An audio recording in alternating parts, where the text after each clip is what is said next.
Everyone, this short lecture is going to talk about the Gilded Age. I'm going to go over some of the history and context of this time period in the late part of the 19th and early part of the 20th century. So in 1873, Mark Twain and Charles Dudley Warner published a book called The Gilded Age, A Tale of Today. This was Twain's first novel, and it portrayed the United States as a nation consumed by greed and corruption, a land of get-rich-quick schemes, rampant speculation, and bribery. Twain and Warner filled their pages with Americans, from country villagers to big city dwellers, who were caught up in the fantasy of making an easy fortune, people who were willing to sacrifice their scruples for the sake of material success. As our textbook tells us, the book revealed an age too easily that mistook gilding for gold. So when we talk about the Gilded Age, we're really talking about that metaphor of not having a solid gold candlestick, but having a piece of wood that's coated with gold foil that could be easily chipped off. So the period encompassing the end of the 19th century and the beginning of the 20th witnessed questions about racial equality and racial violence, debates over the role of immigrants in America, anxiety about shifting gender roles for women and men, and concerns about the accumulation and concentration of wealth. We're going to talk about some of these in this lecture. We'll talk about the effects of the Civil War, especially Reconstruction of the country. We'll talk about urbanization and growth, immigration, inequality for gender, and other types of identities. And then we'll also talk a little bit about the literary marketplace and how it affects this time period. So there are some big themes that are happening at the end of the 19th and early 20th century. America and Americans are very concerned with issues of race and racial equality. The Civil War has settled the issue of slavery, but it hasn't really settled the issue of what happens to all the newly freed African Americans. It hasn't settled the issue of how race will be dealt with in the country. As we're going to talk about, there was an enormous influx of immigration at this time, and so there was also a lot of discussion about the roles of immigrants, what role they would play in American life, whether they were true Americans or could be true Americans. At this time, women started wondering whether they should get the vote too and fighting for more equality, which put pressure on other gender roles, especially how men saw themselves. At this time, as you can see in the political cartoon on the screen, there was a lot of speculation about wealth and the concentration of wealth. There were a handful of very, very enormously rich individuals and companies that turned into monopolies at this time. And by the end of this period, we're really going to see the entrance into modernity and all of the speeding up of life and technology and development that entails. So we're going to start with Reconstruction. The Civil War transformed the lives of 4 million African Americans who obtained their freedom from slavery, but the costs of that war were absolutely staggering. It is still the most costly American war in history. The combined death toll from the Union and Confederate armies equaled more than 620,000 soldiers, about 2% of the U.S. total population. So that's 2% of the able-bodied men in the country that suddenly just were no longer there. Historians have offered a conservative estimate of an additional 50,000 civilian casualties, mostly in areas that declared secession from the Union, so in the South.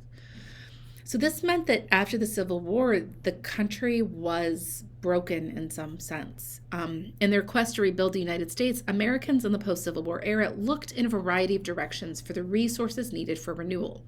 They looked abroad for immigrant populations that would provide the labor necessary for economic growth.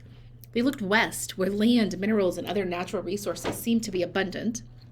And they looked to the south, where the destruction left by the war created opportunities for entrepreneurial investors and sometimes scallywags who would go down and take advantage of those places. By the turn of the 20th century, Americans were looking to foreign lands as well in a new way as the United States sought to claim its place on the world stage as an imperial power. What united these disparate energies was a drive for material prosperity, an unquestioned belief in economic progress. The statistics for population growth in post-bellum, so after the Civil War United States, are absolutely staggering, with the exponential growth coming largely from immigrants from both Southern and Eastern Europe. This includes Russia, Poland, Italy, and the Balkan nations. So these new immigrants were different than the immigrants that came over in the 18th and even the early 19th century, which tended to be from Northern and Western European nations like England, Ireland, Scandinavia, Norway. These new immigrants tended to have darker skin. They tended to be Catholic instead of Protestant, sometimes would speak other languages, or even would be Jewish. Whereas prior to the Civil War, the majority of the U.S. population was centered in more rural areas, following the Civil War, most Americans lived in cities such as New York and Chicago. New York grew from a population of 500,000 to nearly 3.5 million between 1865 and the turn of the 20th century. So wrap your head around that. The amount of growth in less than 50 years. Chicago was a population of only 29,000 in 1850, but by 1910, again, 60 years later, it had 2 million inhabitants. So the image you see on the screen is a picture of Mulberry Street in New York City at about 1900. Mulberry Street was part of the famous Five Points District, an area of Manhattan with high population density and attendant problems that came with it: disease, crime, murder, unemployment, prostitution, and so on.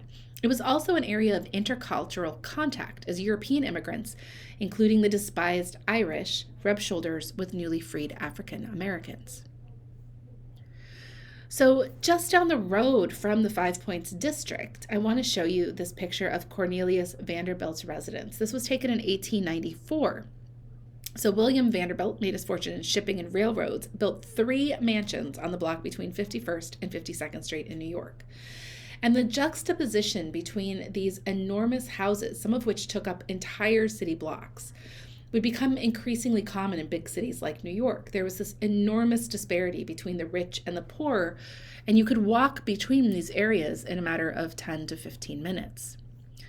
On the other hand, in the Lower East Side, in the lower part of the city, you see images like the one on the screen. This is the interior of a tenement house. This was taken about 1912. The dense population of cities such as New York at the turn of the century led to substandard living conditions for the new immigrants and recently emancipated African American migrants and the urban poor. So many of these tenements were multiple family dwellings where multiple families would be in a single room apartment, some of which were originally larger apartments that had been carved up. Many of them didn't have access to fresh air or light. And many of the buildings were not built for safety. Also at this time was an extreme amount of industrialization. I'm actually just going to correct this real quick. So the growth of industry and the urbanization of the United States was fueled by unprecedented levels of immigrants. In 1870, the U.S. population was 38.5 million. By 1910, so that's 40 years later, it was 92 million, so more than double. By 1920, only another 10 years later, it's 123 million. So a large percentage of this increase, as I said, came from the arrival of immigrants from Southern and Eastern Europe. These new Americans were crucial to the prosperity of the nation, but they were also a source of anxiety for some. Their darker skin, their Catholic religion, their languages, the way that they moved in kind of family circles didn't seem to be in the same pattern of the original Anglo immigrants. At this time, you also have huge industrialization that is using children.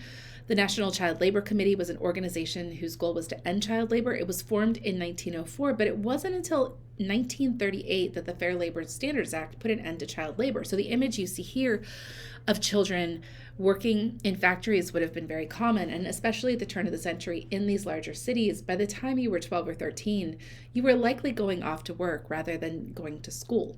If you've ever seen the movie Newsies or the musical Newsies, Newsies at the time would have actually been closer to 6 to 8 years old.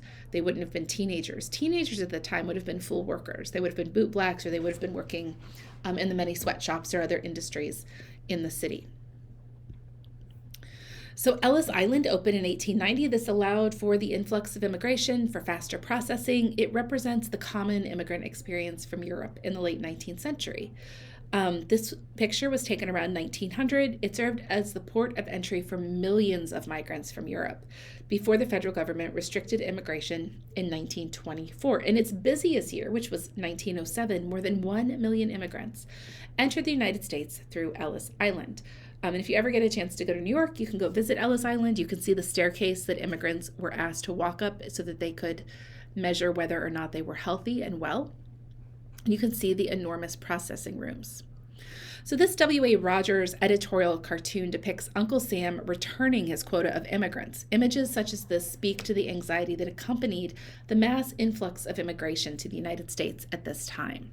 And there was really this concern about whether the United States was going to continue to be an Anglo or Protestant country, and what this influx of these other types of people who would not have been coded as white at the time. So if you're Italian, you're Russian, you're Jewish, you would not have been considered white, not even on the national census of the time.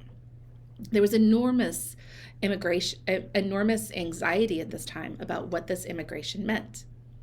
Now, also at this time, you have a real shrinking of America.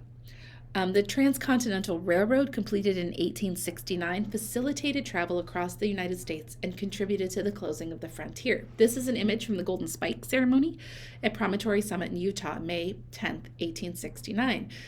And what happens once you get the Transcontinental Railroad and the development of railroads across different states is suddenly things get closer together and more travelable. Before the railroads become a real mode of transportation, Americans mostly had local identities. This is why Robert E. Lee in the Civil War called himself a Virginian and fought on the side of the South, because he saw his identity as tied to his state before it was tied to his country. However, once people can start to travel, once the railroads open up this land, we start to see American identity becoming more primary than local, state, or city identity. The development of railroads and the growth of urban markets contributed to the development of mass cultural expressions in post-Civil War. Readers of literature could purchase new works by subscribing to them, as one might subscribe to a magazine, or finding them in the increasing number of lending libraries. Or they might encounter poems, short stories, or serialized novels in periodicals that crossed the country. So even literature was no longer kind of constrained to regional areas.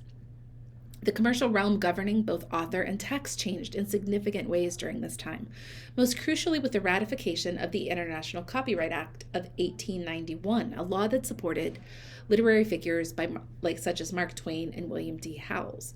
So as we talked about before there was international copyright, it was much easier for publishers in America to simply steal an already popular British work and reprint it and not have to pay royalties to that author. This act gave American writers a bit more of an equal footing. It extended copyright protection to foreign writers in the United States and enabled American authors to receive the same protection abroad. During this period, the center of the growing publishing industry migrated from New England, where it had been before, to New York, and commercial publishing became a more professional, specialized enterprise. So if you remember Walt Whitman publishing his Leaves of Grass kind of completely by himself, even just setting the type, by the time we get towards the end of the 19th century, that's no longer going to happen. You're going to see a publishing industry that looks much more like what we have today. As the American reading public grew, publishing houses increasingly focused on different segments of the literary marketplace and devised new methods to excite publicity and increase sales. The turn of the 20th century is going to foster the rise of the literary celebrity in the United States, most obviously epitomized by Mark Twain. Like later authors such as Jack London, Ernest Hemingway, and Gertrude Stein, Twain became a public figure whose actions and words were reported regularly in newspapers and in the press, and he was arguably the most recognizable American in the world for several decades. So as the century neared its close, Americans increasingly felt that their society was being shaped by unseen forces beyond their control. The industrialization of the United States created large corporations that seemed to obey their own laws. Engineers were harnessing the power of electricity, bringing energy to cities that were growing faster than Americans had ever previously seen. In 1895, scientists discovered how to harness X-rays to penetrate the secrets of the body. And a communications network that included telephones and telegraphs spread across the nation and the globe, delivering news at unprecedented speeds. By the end of the first decade of the 20th century, an American could drive an automobile, see the flickering images of a moving picture, and hear voices recorded on a photograph. All wonders of a new age. And what you see here are pictures of the Paris Exposition in 1900. It's hard to imagine kind of the change in modernity that is happening at this time. But if you can imagine a time when nobody knew what Paris looked like from above, when the Eiffel Tower was built as part of the Paris Exposition in 1900, it was supposed to be a temporary structure, but it was the first time ever that Parisians were able to get above 5 or 6 stories in the sky. They could go up high, they could see what birds see, and they could see their city laid out before them in ways that now we've seen a million times in a million movies, videos, and photographs, but at that time was completely revolutionary. So all of these changes are going to contribute to the literature we see at the time, and especially into modernism. So just to kind of review, the Gilded Age was named because of its overwhelming wealth, but the gilding on it should indicate that there's something not quite true, not quite right about this. It was a response to Reconstruction, the need to rebuild a country, and that really created enormous growth in urbanization, the likes of which had never seen before. Immigration at this time is going to change the demographics and really the identity of America and American culture. But at the same time, as much as there are these possibilities to create new lives in this country, inequality is going to increase in dramatic ways.